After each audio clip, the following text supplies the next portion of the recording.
In today's world, we all have to be competent in using the digital technology in education.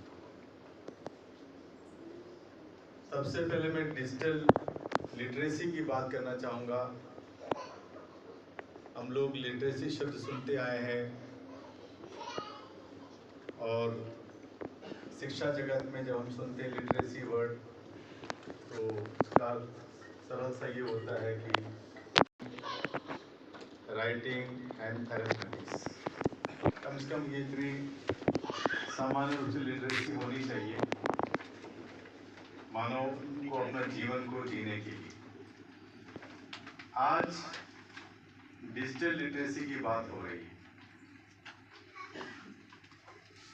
थोड़ी सी अगर हम प्राचीन काल की बात करें तो एक समय था मानव जीवन का विकास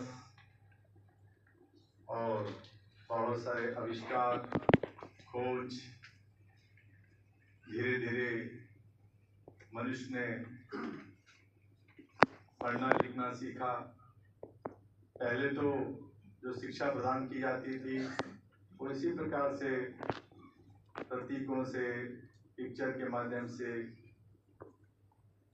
और भाषा के माध्यम से, शब्दों से, इस प्रकार से ज्ञान एक पीढ़ी से दूसरी पीढ़ी तक आगे बढ़ता था। तो पहले मौखिक रूप से गुरुकुल पद्धति के अनुसार शिष्य गुरु के साथ बैठते थे और एक जो मौखिक परंपरा के अनुसार ज्ञान को आगे बढ़ाया जाता था। धीरे धीरे विकास हुआ और फिर लिखने पढ़ने की बात आई। लोग पत्तों पर लिखते थे, ताड़ पत्तों पर लिखते थे। उसको आगे चल के फिर कागज का आविष्कार हुआ, कागज पर लिखने पढ़ने लगे और धीरे धीरे 20वीं शताब्दी में एक क्रांति आई, कंप्यूटर क्रांति आई और धीरे धीरे चीजें डिजिटलाइज होने लगी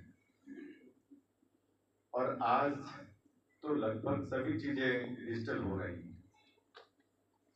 वो दिन दूर नहीं है कि जब हम सभी को पूर्ण रूप से डिजिटल होना पड़े,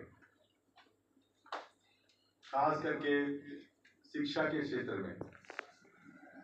अब तो वैसे भी जो पाठ्य पुस्तकें हैं उनके स्थान पर धीरे धीरे अब कंप्यूटर स्थान ले रहे हैं, लैपटॉप्स आ गए हैं,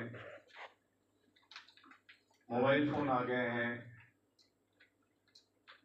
और नोटबुक्स आ गए हैं, नोटपैड्स आ गए हैं। आने वाले समय में हो सकता है कि जल्दी ही ऐसा देखने को मिलेगा कि बच्चों के हाथ में जो पाठ्य पुस्तकें हैं उनके बदले में वो अपने हाथ में लैपटॉप्स लेके घूम रहे हैं या नोटपैड लेकर पढ़ाई कर रहे हैं। ये जल्दी ही आने वाला है। तो ऐसे में हमको उसके लिए तैयार रहना पड़ेगा।